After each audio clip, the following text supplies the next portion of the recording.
Hello friends and welcome to the exams made simple, and we are back again with the Hindu complete newspaper analysis for 29th of December 2020। तो नया दिन, नई शुरुआत और नए तरीके से द हिंदू आपको प्रेजेंट करूंगा मैं, and I hope you people will like this format. आपको अच्छा लगेगा and please do like and do share with your friends. So let's start with the news analysis part. पहले आज के एक सवाल। The first question for the day is, अभी जो इंडिया का पैसिफिक डिवीजन है, the internal Indian Pacific division, उसके अंतर्गत कौन कौन से मैटर्स को हैंडल किया जाता है? इंडो पैसिफिक डिवीजन के अंदर, जो कि मिनिस्ट्री ऑफ एक्सटर्नल अफेयर्स के अंतर्गत आता है, उसमें कौन कौन से मैटर्स हैंडल किए जाते हैं? Options are East Asia Summit, Indian Ocean Rim Association या एशिया यूरोपियन मीटिंग्स। आपको बताना है कि इनमें से कौन कौन से मैटर इंडो पैसिफिक डिवीजन जो है मिनिस्ट्री ऑफ एक्सटर्नल अफेयर्स का, वो हैंडल करता है। Options are 1 and 2 only, 2 and 3 only, 1 and 3 only, या all of the above. So think of the answer and now let me tell you the answer for this. The correct answer for this will be D, all of the above. तो याद रखिएगा कि जो Indian Pacific division है of the Indo Pacific division of the ministry of external affairs, वो सारे matters का handle करता है। सो दिस इज क्वेश्चन नंबर 1। आगे मूव करते हैं। Consider the following statements regarding उन्नत भारत अभियान।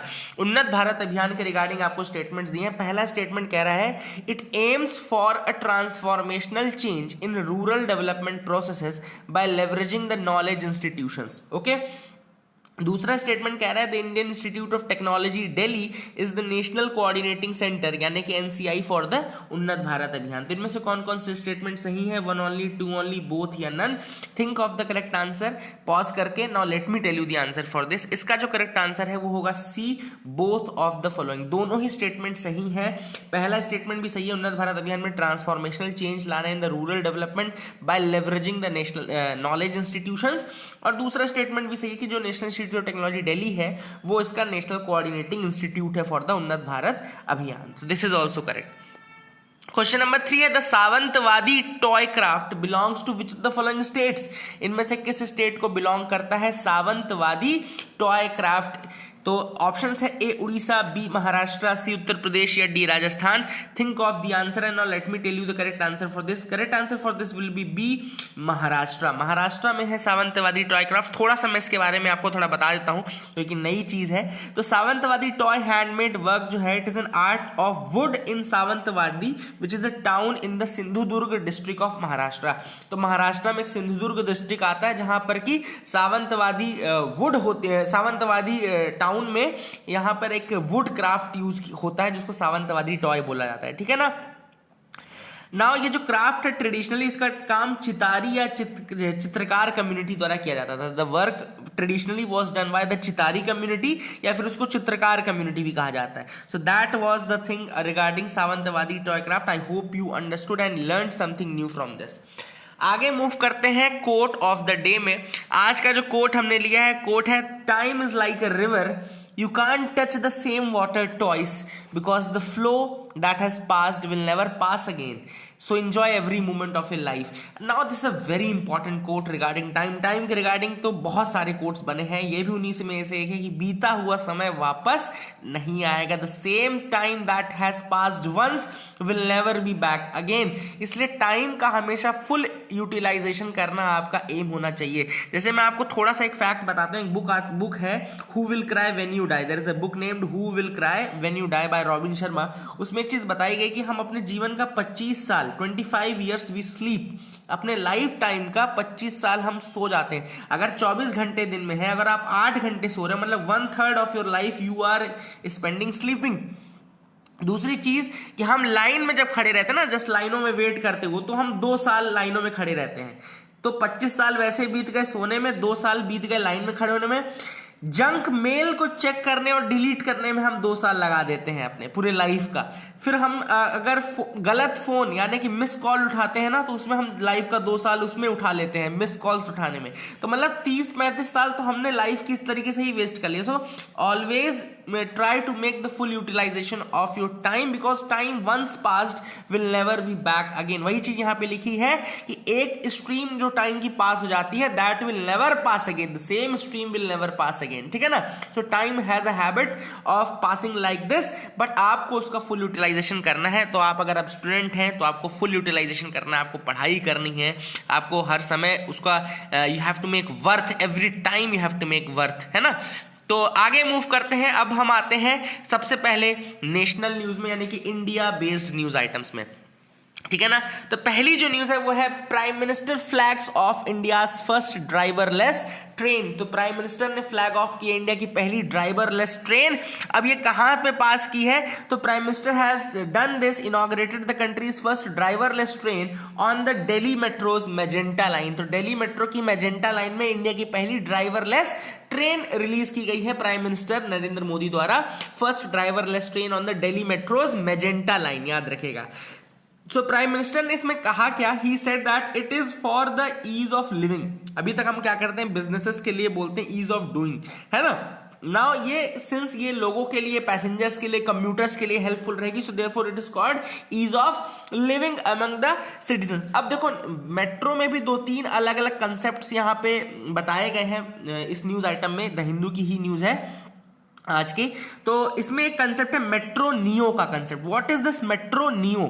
मेट्रो नियो ऐसी मेट्रो है जो कि इन सिटीज में प्लान की जाएगी जहां पे राइडरशिप बहुत कम है, where the ridership is very less, वहां पर आपकी मेट्रो नियो प्लान की गई। इसको मेट्रो लाइट भी कहा जाता है, मेट्रो लाइट भी इसी को कहा जाता है, where the ridership is less.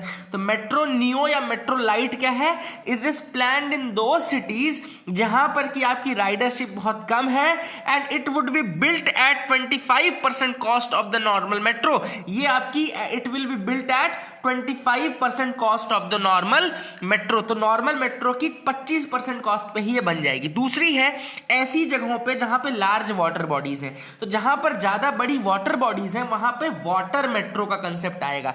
वहां पर कैसा कंसेप्ट आएगा, वाटर मेट्रो का कंसेप्ट आएगा। तीसरा है नेशनल कॉमन मोबिलिटी कार्ड। तो प्राइम मिनिस्टर ने नेशनल कॉमन मोबिलिटी कार्ड भी इंट्रोड्यूस किया है for use on the airport express line, ताकि बार बार जो टिकट की लाइन में खड़ा होना पड़ता है, मैंने जैसा बताया कि टाइम इतना प्रीशियस है कि हम लाइन में लगे लगे 2 साल अपने जीवन के बिता देते हैं, हमको पता नहीं चलता है पूरी लाइफ टाइम में। तो नेशनल कॉमन मोबिलिटी कार्ड एक अच्छा कार्ड है जो कि आपको एयरपोर्ट एक्सप्रेस लाइन में आप यूज कर सकते हैं। जो क्यूज में खड़ा होना पड़ता है आपको टिकट के लिए, वो नहीं होना पड़ेगा। So this is the first news from the India based news items. अब अगली जो न्यूज थी वह है Chhota Rajan Bajrangi stamps embarrass Indian post. अब देखो हुआ क्या कि इंडियन पोस्ट ने एक स्कीम चालू की जिसका नाम था माई stamp scheme. Okay, Indian post ने एक स्कीम चालू की जिसका नाम था माई स्टैम्प स्कीम। अब उसके अंतर्गत इंडियन पोस्ट ने बोला कि भैया आप अपने फ्रेंड्स, फैमिली, रिलेटिव्स, दूसरों की इमेज अगर पोस्ट में चाहते हो तो आप 300 रुपए में वो पोस्ट अप्लाई कर सकते हो, हम आपको अपलोड कर देंगे। अब ऑब्वियस सी बात है, इतने सारे लोगों ने अप्लाई किया होगा तो ऑब्वियस बात है पोस्ट सबको चेक नहीं कर सकता है, और यही घाटा हो गया। उन्होंने सबको चेक नहीं किया और लोगों ने फिर बजरंगी और मुन्ना बजरंगी और छोटा राजन इन लोगों की फोटोज भेज दी, और ये देखो इस तरीके से पोस्ट ने उसको रिलीज भी कर दिया। So this has embarrassed. But आपको क्या जानना है, माई स्टैम्प स्कीम के बारे में जानना है, क्योंकि अब ये न्यूज में है, ये बड़ी न्यूज है, ये छोटी न्यूज नहीं, थोड़े बड़ी न्यूज है, इसको भी आप इंपॉर्टेंट याद रखिएगा। अगली जो न्यूज है इंडिया बेस्ड न्यूज में वो है Assam tables bill to make madrasas regular schools. अब असम ने इंट्रोड्यूस किया है bill in their 126 member assembly. तो ये भी एक अच्छा फैक्ट हमको पता चलता है कि असम की असेंबली जो है 126 मेंबर असेंबली है। Now they have introduced a bill to convert state run madrasas. अब ये देखना स्टेट रन मदरसाज के लिए, मतलब प्राइवेट के लिए नहीं है, स्टेट रन मदरसाज के लिए है, and they will be converted into general educational institutions from the next fiscal। तो जनरल एजुकेशनल इंस्टीट्यूट्स में कन्वर्ट करने के लिए असम ने बिल इंट्रोड्यूस किया है। नाउ बेसिकली बिल क्या है, to convert the madrasas into upper primary, higher and higher secondary schools. मतलब कि मदरसाज को ही upper primary, higher and higher secondary schools में चेंज कर दिया जाएगा with no change of status and pay allowances and services. तो जो इनके जो एजुकेटर्स थे, टीचर्स थे, उनका जो स्टेटस है, पे है, अलाउंसेस है, सर्विस कंडीशंस है टीचिंग नॉन टीचिंग स्टाफ की, वो चेंज नहीं किया जाएगा। लेकिन इनको जो ये मदरसाज हैं they will be converted into upper primary that primary and higher secondary schools, ठीक है ना। तो असम ने ये बिल टेबल किया है, ये भी आपको याद रखना है। अगली जो न्यूज है वो है army to restore the grave of Nowshera का शेर। तो नौशेरा का शेर किसको कहा जाता है? सबसे पहले हु इज दिस नौशेरा का शेर? तो ब्रिगेडियर मोहम्मद उस्मान को कहा जाता है नौशेरा का शेर। He was the senior most officer killed in the first India Pakistan war of 1947-48। तो इंडिया पाकिस्तान का जो वॉर हुआ था, इंडिया पाकिस्तान का 1947-48 पहला वॉर था, उसमें जो सीनियर मोस्ट ऑफिसर थे वो थे brigadier Mohammad Usman. He is known as the Nowshera का शेर। इनकी ग्रेव कहां पे सिचुएटेड है? तो जामिया मिलिया इस्लामिया कैंपस में सिचुएटेड है। और इनकी ग्रेव के बारे में भी एक न्यूज आई थी कि जो इनकी ग्रेव की कंडीशन है that is not in a very good condition. Therefore army ने अब ये डिसाइड किया है कि जो ये ग्रेव है नौशेरा के शेर की, that will be restored by the army. तो that is another very important news, आप इसको याद रखिएगा। Now we come to the economy based news items. तो इकोनॉमी बेस्ड न्यूज आइटम्स में आते हैं। पहली जो न्यूज है इकोनॉमी बेस्ड न्यूज आइटम्स में वो है maintaining inflation target at 4% is appropriate. RBI ने एक पेपर रिलीज किया है। Now RBI has released a paper, उसमें उन्होंने कहा है कि इन्फ्लेशन टारगेटिंग जो है अब वो इस तरीके की होनी चाहिए कि इन्फ्लेशन 4% के टारगेट पे रहे। अब देखो मैं थोड़ा सा आपको इसका बैकग्राउंड बताता हूं। There is a term known as inflation targeting. Inflation targeting क्या होता था कि keeping the inflation rate in the range of 2% to 6%, ठीक है ना। तो आरबीआई अभी तक क्या करता था? इन्फ्लेशन को एक रेंज में रखता था, मतलब इसको फ्लोटिंग इन्फ्लेशन टारगेटिंग कहते थे। फ्लोटिंग इन्फ्लेशन टारगेटिंग यानी कि फिट बोलते थे, फ्लोटिंग इन्फ्लेशन टारगेटिंग। क्यों? क्योंकि ये होता था 4+-2% के रेंज में। अब 4+-2 का मतलब क्या हुआ कि 2% से लेकर के 6% के बीच में आ गया आपका इन्फ्लेशन। तो ये हो गया फ्लोटिंग इन्फ्लेशन टारगेटिंग, है ना। तो अब इसमें क्या होता था कि अब देखो, अब इसके बाद ये चीज कब स्टार्ट हुई थी? ये चीज स्टार्ट हुई थी 2016 में। 2016 में स्टार्ट हुई थी ये चीज सेंटर और आरबीआई के कंसल्टेशन के साथ। And it will expire on March 31, 2021। मतलब कि 5 सालों के लिए स्टार्ट की गई थी। अब 31 मार्च 2021 को ये जो टाइम पीरियड है ये हट जाएगा 2 से 6% वाला। तो अब नेक्स्ट भी हमको कुछ बनाना पड़ेगा। तो इस पेपर में क्या बताया? इस पेपर में बताया कि जो ट्रेंड है इन्फ्लेशन का वो डिक्लाइन हुआ है 2014 से। जो ट्रेंड है इन्फ्लेशन का, ओवरऑल ट्रेंड ऑफ इन्फ्लेशन वो डिक्लाइन किया है, 4.1 टू 4.3% के बीच में है। अब ऑथर ने कहा कि अगर हम बहुत कम टारगेट कर देंगे, if we will keep the target very less, तो होगा क्या कि वो डिफ्लेशनरी हो जाएगा, यानी कि डिफ्लेशन आ जाएगा। और अगर बहुत ज्यादा हाई कर देंगे तो इन्फ्लेशनरी शॉक्स आ जाएंगे, इन्फ्लेशन शॉक्स आ जाएंगे।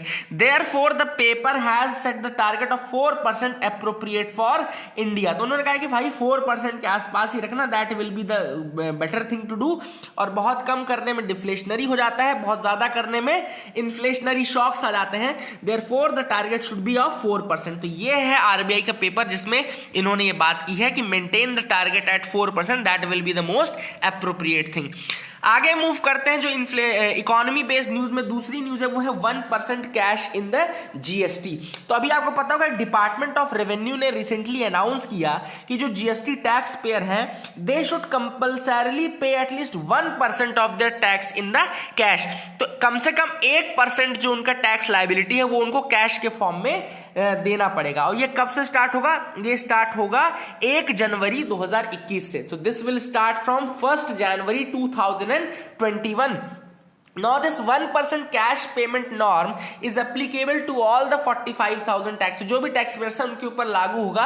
And it is being introduced to curb the tax evasion by fake invoicing. अब होता क्या है बेसिकली, इसको हटा दो अभी। तो ये होता क्या है कि कई बार फेक इनवॉइस बना लेते हैं, फेक इनवॉइस बना लेते हैं। अब देखो अभी तक क्या होता था कि टैक्स इनपुट टैक्स क्रेडिट मिलती है जीएसटी में, आप सबको पता है इनपुट टैक्स क्रेडिट मिलता है। तो इनपुट टैक्स क्रेडिट के लिए कई जो इस तरीके से जो जीएसटी पे करते हैं लोग फेक इनवॉइसेस बना लेते हैं, फेक बिलिंग्स बना लेते हैं, और ये फिर यूज करके इनपुट टैक्स क्रेडिट ले लेते हैं और अपने टैक्स को इवेड कर देते हैं। टैक्स इवेजन काफी ज्यादा हो रहा था। तो यही सीबीआईसी ने बोला कि भैया 12,000 इनपुट टैक्स क्रेडिट के फ्रॉड केसेस तो सीबीआईसी ने पकड़ लिए थे। सीबीआईसी यानी कि central board of indirect taxes and custom, central board of indirect taxes and custom जो है वो सीबीआईसी है। तो इन्होंने लगभग 12,000 केसेस ऐसे पकड़े जो कि आपके टैक्स फ्रॉड के हैं, यानी कि टैक्स इवेजन के हैं। ठीक है ना, इवेजन मतलब क्या होता है, टैक्स देने से जब आप बचते हो तो उसको टैक्स इवेजन बोलते हैं। ठीक है, तो दैट वाज द थिंग। तो now they have propose this scheme कि भाई जो भी ऐसे बिजनेसेस हैं जिनका कि आपका टर्नओवर 50 लाख से ज्यादा है, उनको 1% of their tax should be in the cash के फॉर्म में उनको देने पड़ेंगे। ठीक है ना, सो दैट इज अनदर थिंग आपको जो याद रखनी है। अब ये जो सीबीआईसी, इसके बारे में आपको पता, थोड़ा बता देता हूं। सीबीआईसी क्या है basically, it is the nodal national agency. ये नोडल नेशनल एजेंसी है जो कि आपका कस्टम्स को, लिख लो इसको, कि नोडल एजेंसी है सीबीआईसी जो कि कस्टम्स को, जीएसटी को, सेंट्रल एक्साइज टैक्सेस को, सर्विस टैक्सेस को एंड नारकोटिक्स इन इंडिया, इन सबको हैंडल करती है। ठीक है ना, तो ये आपको बहुत इंपॉर्टेंट चीज जो कि याद रखना है। इसका फॉर्मेशन हुआ था 1944 में। इट वाज फॉर्म्ड इन 26 जनवरी 1944, 26 जनवरी 1944 को ये फॉर्म हुई थी। ठीक है ना, इसके पहले था custom and central excise department था जो कि 1855 में बना था ब्रिटिशर्स के टाइम में। उसको हम बोलते थे customs and central excise department. ठीक है ना, लेकिन अब बाद में जब ये बना central board of indirect tax and custom, तो ये 26 जनवरी 1944 को बना। ठीक है ना, ये भी आपको याद रखना है। और ये मैंने आपको बता दिया जीएसटी का कंसेप्ट कि 1% के जीएसटी क्यों लाया गया है, ताकि जो फेक इनवॉइसिंग के यूज के थ्रू जो टैक्स इवेजन होता था वो पॉसिबल ना हो पाए। So that is the thing which आपको याद रखना है। आगे मूव करते हैं। Now we are moving to the world based news. आज वर्ल्ड बेस्ड न्यूज में जो हम न्यूज डिस्कस करेंगे वो है Hong Kong 12। What is this Hong Kong 12? एक न्यूज ये आई थी आज। तो हांगकांग 12 क्या है बेसिकली? हांगकांग में आप सबको पता है कि चाइना ने नया एक एक्ट लेकर आए थे, सिक्योरिटी रिलेटेड एक्ट लेकर के आए थे हांगकांग में। ठीक है ना, वहां पे फिर काफी ज्यादा प्रोटेस्ट चालू हुआ। क्यों? क्योंकि हांगकांग जो है वो स्पेशल ऑटोनॉमस रीजन था। क्यों रीजन था स्पेशल ऑटोनॉमस रीजन, मैं बता देता हूं। इसका रीजन ये था कि 1997 तक ये ब्रिटेन के अंतर्गत था। किसके अंतर्गत था? 1997 तक ये ब्रिटेन के अंतर्गत था हांगकांग। और 1997 में ब्रिटेन ने इसको चाइना को दिया था और तब वो कसम खिलवाई थी। मैंने पहले भी आपको बताया चीज कि तब उन्होंने बोला था कि भाई आप मां की कसम खाओ कि आप इनको अगले 50 सालों तक स्पेशल ऑटोनॉमस रीजन रखोगे। तो चाइना ने क्या किया कि फिंगर क्रॉस करके मां की कसम खा ली। उन्होंने बोला ठीक है हम रखेंगे इनको। तो इनको 1997 से अगर 50 सालों तक इनको रखना था स्पेशल ऑटोनॉमस रीजन, तो मतलब कि आप 2047 तक इनको टच नहीं कर सकते थे। लेकिन फिर चाइना ने क्या किया कि इनके लिए रूल बनाना, रेगुलेशन बनाना, सिक्योरिटी एक्ट बनाना शुरू कर दिया और इनकी जो फ्रीडम थी उसके साथ खेलना शुरू कर दिया।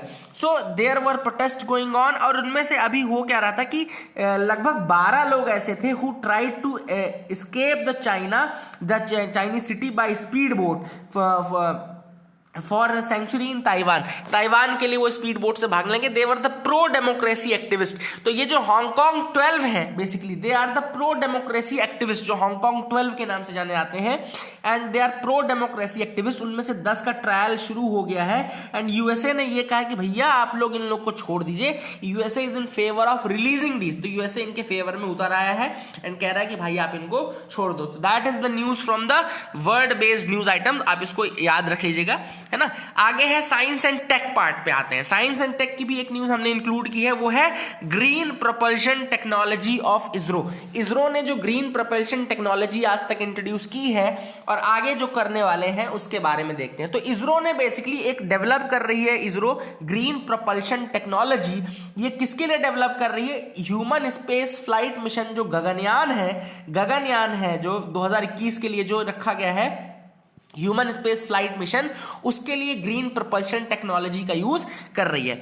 इसरो के लिए क्या ये पहला बार है जब वो ग्रीन प्रोपल्शन ग्रीन टेक्नोलॉजी का यूज कर रहा है? तो नहीं, ऐसा नहीं है। इसके पहले ग्रीन प्रोपल्शन टेक्नोलॉजी के पहले भी उसने डेवलप किया है ग्रीन टेक्नोलॉजी। इसमें उसने eco friendly solid propellant glycidyl azide polymer बनाया था, जिसको हम बोलते हैं गैप पॉलीमर बनाया था। क्या बोलते हैं इसको? ग्लाइसिडिल एजाइड पॉलीमर बनाया था। It is a fuel and it is GAP it is used as a fuel and ammonium dinitramide as oxidizer in 2018। तो पहले इसके पहले ग्लाइसिडाइल एजाइड पॉलीमर गैप को फ्यूल की तरह बनाया था और अमोनियम डाई नाइट्रामाइड को ऑक्सीडाइजर की तरह। फिर ISRO has been carrying out technology demonstration project involving green propellants. Green propellants का यूज करके काफी ज्यादा टेक्नोलॉजी बनाते जा रहा है इसरो, जैसे कि kerosene, hydrogen peroxide, liquid oxygen, glycerol water, methanol water, ये अलग अलग ग्रीन टेक्नोलॉजीज के अंतर्गत ही उन्होंने बनाया है।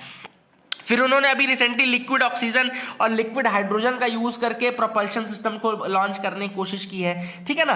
और ISRO has successfully demonstrated the electric propulsion system in south Asia satellite. तो साउथ एशिया सैटेलाइट में इलेक्ट्रिक प्रोपल्शन सिस्टम का यूज किया गया था इसरो द्वारा, ठीक है ना। जो साउथ एशिया सैटेलाइट थी ना, उसमें इन्होंने इलेक्ट्रिक प्रोपल्शन सिस्टम का यूज किया था, वो भी एक आपका ग्रीन टेक्नोलॉजी में ही आएगा।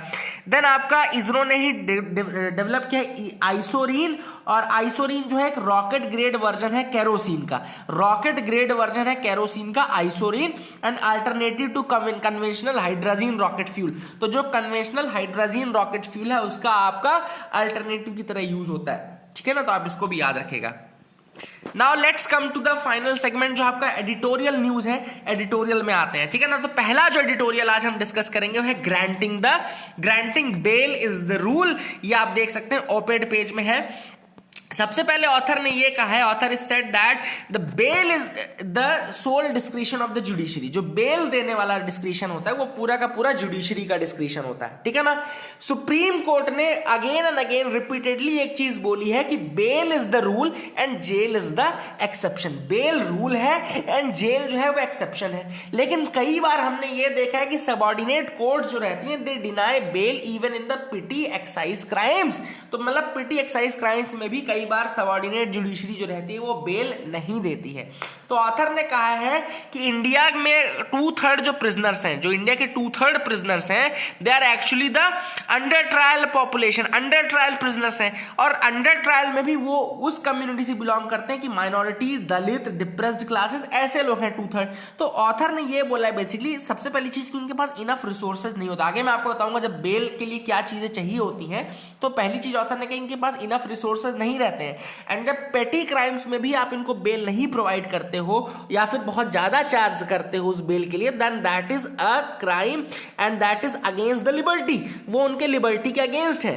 फिर इसके बाद अगर देखा जाए तो जो पेंडेंसी है बेल एप्लीकेशंस में, that has particularly increased in the pandemic period. वो काफी ज्यादा बढ़ गई है, even in the pandemic period तो और ज्यादा बढ़ गई, ठीक है ना। both due to the shutting down of the courts and exacerbation of arrests for minor offenses by the police। ऐसे टाइम में क्या हुआ, कोर्ट्स भी बंद थे और जो माइनर क्राइम होते थे उनमें भी पुलिस अरेस्ट कर रही थी। So basically that was the reason कि क्यों बेल इस पीरियड में और ज्यादा वो मुश्किल हो गई मिलना, और ज्यादा जो इस तरह के लोग थे परेशान होने लगे, ठीक है ना। इसको याद रखिएगा। फिर आगे मूव करें, देखें इसी में, the system of bail requires sureties to furnish a bond for some property valued at the amount determined by the concern जज। अब जज जो रहता है बेल देते समय एक अमाउंट डिक्लेयर करता है, उसके हिसाब से आपको या तो कोई प्रॉपर्टी श्योरिटी आपको फर्निश करनी पड़ती है। तो ऑथर ने कहा कि बहुत पेटी ऑफेंसेस के लिए भी जो मतलब 3 साल से कम की सजा वाले हैं उसमें भी कम से कम 10,000 रुपए कोर्ट चार्ज करती है, और अगर सुप्रीम कोर्ट, हाई कोर्ट है तो 30,000 रुपए तक चार्ज होता है। तो ऑथर ने कहा है कि भाई ये चीजें बहुत ज्यादा कठिन होती हैं for minorities, for depressed classes, for those belonging to Dalit community and all. तो ऐसे लोगों को बहुत दिक्कत होती है और कई बार वो इस कारण से भी बेल नहीं ले पाते। तो इज दैट करेक्ट? तो ऑथर ने वही कहा कि that is not correct and that is against the liberty. अब ऑथर ने एक एग्जाम्पल दिया कि कई बार प्रेपोस्टरस चेंजेस भी किए जाते हैं, जैसे कि ग्वालियर बेंच ने क्या किया, ग्वालियर बेंच जो है एमपी हाई कोर्ट की, उसने बोला कि आप लोग एलईडी टीवी लगाएंगे नॉन चाइनीज डिस्ट्रिक्ट हॉस्पिटल में, मतलब बेल देने के लिए नॉन चाइनीज एलईडी टीवी लगाएंगे डिस्ट्रिक्ट हॉस्पिटल में, या वॉलंटरी कोविड वॉरियर जैसे आप रजिस्ट्रेशन कराएंगे, you have to donate money to the कोविड-19 रिलीफ। तो देखो ऑथर ने कहा कि ठीक है, देखने सुनने में ये चीजें अच्छी लग रही हैं, या आपको देखने में अच्छा लग रहा होगा कि हाँ यार अच्छा तो किया, but what is happening is that this is continuing despite the principal bench of the high court stating that bail orders requiring the deposit of cash amounts are unjust, irregular and improper। जो आपकी principal bench है high court की, उसने already ये कहा हुआ है कि जबलपुर हाई कोर्ट में ये चीज बोली गई है कि बेल ऑर्डर जो है requiring deposit of cash amount, जिनमें कैश अमाउंट डिपॉजिट कराया जाए या फिर कैश की जरूरत पड़े, वो अनजस्ट है, इरेगुलर है एंड इम्प्रॉपर है। और वही चीज ग्वालियर बेंच कर रही है बार बार। तो यहां ऑथर ने बोला कि देखने सुनने में अच्छा लगता है, but when it comes to you, जब एक व्यक्ति के ऊपर ये चीज आती है तो that is something very harsh, है ना। और कई बार लोग इसके कारण बेल से वंचित रह जाते हैं, they spend the time period in the jail, ठीक है ना। आगे ऑथर ने कहा कि बेल इंडिस्क्रिशंस बाय द जजेस of lower court and high courts have passed by with little accountability और oversight by the apex court. तो वही चीज है कि सुप्रीम कोर्ट के अकाउंट मतलब कि ओवरसाइट के बिना जो ये जजेस हैं लोअर कोर्ट के या फिर हाई कोर्ट के भी टू से काफी ज्यादा डिस्क्रिशनरी पावर है, ये काफी बड़ी डिस्क्रिशनरी पावर है। एंड ऑथर ने ये रिक्वेस्ट की कि भाई एपेक्स कोर्ट का वो होना चाहिए, थोड़ा ओवरसाइट होना चाहिए, क्योंकि उन्होंने खुद ने ही कहा है कि bail is the rule and jail is the exception. So that is the thing which is important in this article. I hope you will remember this. आगे मूव करते हैं, दूसरा एडिटोरियल देखते हैं आज का क्या है। आज का दूसरा एडिटोरियल है dealing with India's two front challenge. Dealing with India's two front challenge written by Dipendra Singh Hooda and Happymon Jacob. तो हैप्पी मैन जैकब बहुत अच्छा आर्टिकल लिखते हैं। ये जो आर्टिकल है ये टू फ्रंट सिचुएशन पे लिखा गया है, इंडिया के टू फ्रंट सिचुएशन पे। अब देखो टू फ्रंट का मतलब क्या होता है। टू फ्रंट देखो, वैसे तो इंडिया में 2.5 फ्रंट बोला जाता है, 2.5 फ्रंट बोला जाता है। 2.5 फ्रंट बताऊंगा, पहले मैं टू फ्रंट बता दूं। तो टू फ्रंट बेसिकली है war from the two side, that is Chinese side and the Pakistani side. And 2.5 जब हम बोलने लगते हैं तो वो है एक तो China side, then Pakistan side, then internal insurgency. तो जब हम इंटरनल इंसर्जेंसी जम्मू कश्मीर वाला रीजन या नॉर्थ ईस्ट वाला रीजन इंक्लूड कर लेते हैं तो then that becomes 2.5 challenge. Otherwise it's two front challenge, China and Pakistan, ठीक है ना। अब देखो क्या होता था, मिलिट्री बहुत पहले से बोलती थी कि भाई टू फ्रंट चैलेंज के लिए तैयार होना है, ये है वो है, लेकिन कई लोग बोलते थे कि नहीं टू फ्रंट चैलेंज कोई ऐसा वैलिड चीज नहीं है। क्यों? क्योंकि इनको लगता था कि चाइना इस तरीके से अटैक नहीं करेगा, चाइना हमारे साथ इकोनॉमिकली डील कर रहा है, चाइना हमारे साथ ऐसे रह रहा है, तो China will definitely not involve in the war like situation with India and all. लेकिन अभी फॉर्मली 2020 में सब कुछ चेंज हो गया है। इस पहले जो ये बोला जाता था कि चाइना इस तरह से नहीं करेगा, इस कारण से इंडिया भी हमेशा पाकिस्तान पे ही फोकस करता था, चाइना पे इतना ज्यादा फोकस नहीं रहता था। But now everything has changed in 2020। कैसे सब कुछ चेंज हो गया? Because Chinese intrusions in the Ladakh region, जो फिंगर एरियाज हैं एंड जो पेंगोंग सो वाला लेक वाला एरिया है, so deadlock arrived between the Indian army and the people's liberation army. 45 सालों के बाद ऐसा हुआ कि उसमें गोलियां चली, इंडियन सोल्जर्स 20 इंडियन सोल्जर्स जो थे वो शहीद हो गए, है ना। That was the situation. Chinese side के भी कुछ सोल्जर्स जो थे वो मरे, है ना। The direct result of this is the arrival of worrisome two front situation. तो इसके कारण से अब एक दोबारा से जो टू फ्रंट सिचुएशन है वो दोबारा से जगजाहिर हो गई है, दोबारा से वो सामने आई है। नाउ ये चीज जो हुई है चाइना की तरफ से, ये गलत समय में हुई है। क्यों? क्योंकि इंडिया ऑलरेडी पाकिस्तान से परेशान है। 2017 से 2019 के बीच में there has been 4-fold increase of the ceasefire violation. 4 गुना ज्यादा सीज फायर वायोलेशंस बढ़ गए हैं फ्रॉम 2017 टू 2019। तो दैट इज अनदर थिंग। तो इस कारण से भी काफी कुछ चीजें चेंज हुई हैं। ये क्यों वरीसम है, जो इस बार का जो ये आपका चैलेंज है टू फ्रंट चैलेंज, ये क्यों वरीसम है? अब ऑथर ने बोला है पाकिस्तान और चाइना के लिंक्स भी काफी ज्यादा बढ़ते जा रहे हैं। अगर आप देखो जो टाइज है दोनों कंट्री की काफी ज्यादा स्ट्रांग हो गई है, मिलिट्री कोऑपरेशन बढ़ गया है। China now accounts 73% of the total arms import of Pakistan between 2015 and 2019। तो अगर देखा जाए तो मिलिट्री कॉर्पोरेशन इतना ज्यादा बढ़ गया है इनका दोनों का कि China is now accounting for 73% of the total arms import of Pakistan between 2015 to 2019। तो चाइना और पाकिस्तान के बीच में लगभग 73% की जो टोटल आर्म इंपोर्ट है पाकिस्तान की, वो चाइना की तरफ से हुई है। फिर दोनों ज्वाइंट एक्सरसाइजेस भी कर रहे हैं, और अभी खुद पाकिस्तान के जो आर्मी चीफ थे उन्होंने कहा था कि जो ज्वाइंट एक्सरसाइजेस है उससे जो उनकी कॉम्बैट कैपेबिलिटी है या इंटरऑपरेबिलिटी है वो काफी ज्यादा बढ़ गई है। Therefore, it would be prudent for India to get ready for a two-front threat। तो इंडिया के लिए ये समझदारी होगी कि वो टू फ्रंट थ्रेट के लिए तैयार हो जाए। ठीक है, तैयार हो जाएगा भाई। लेकिन इसके लिए कुछ डायलेमा है जो इंडिया फेस कर रहा है। क्या डायलेमा इंडिया फेस कर रहा है? सबसे पहली चीज की जो टू फ्रंट सिचुएशन आएगी बिटवीन दिस, इसमें एक तो हमको रिसोर्सेज की इशू है। The first issue is of resources and the second issue is of strategy. The first issue is of resources and second is of strategy. Resources का क्यों? क्योंकि एस्टिमेट्स ये ऑलरेडी बता चुके हैं कि India will need 60 combat squadrons. India को 60 combat squadrons की जरूरत होगी अगर टू फ्रंट थ्रेट से डील करना है तो। बट इंडिया के पास देखा जाए तो केवल और केवल 30 स्क्वाड्रंस ही हैं, जो आपके हाफ है लगभग, ठीक है ना। तो जितना हमारे पास है उसके अप्रोक्सीमेटली डबल स्क्वाड्रन की जरूरत है।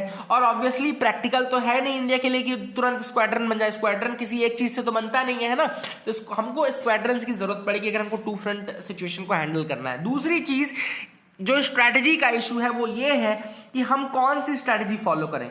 Weather we should go for all offensive, whether we should go for all defensive, whether we should go for hybrid strategy. तो कौन सी स्ट्रैटेजी हम फॉलो करें, दैट इज अनदर चैनल। तो हमको यही सारी चीजें सोचनी है एंड ऑथर ने फाइनल सजेशन यही दिया है कि we have to be ready regarding this and we have to make a proper strategy also to fight the two front situation. दोनों से लड़ने के लिए हमको तैयार होना पड़ेगा।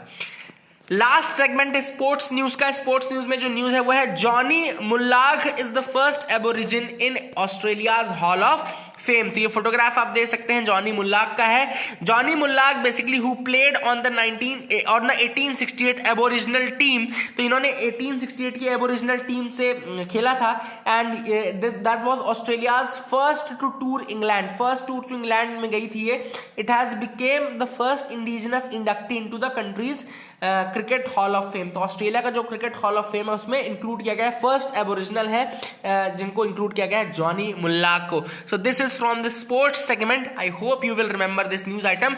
तो एक बार रिवाइज कर लेते हैं। स्पोर्ट्स में हमने देखा, ये एडिटोरियल्स में हमने देखा कि किस तरीके से टू फ्रंट सिचुएशन आ गई है।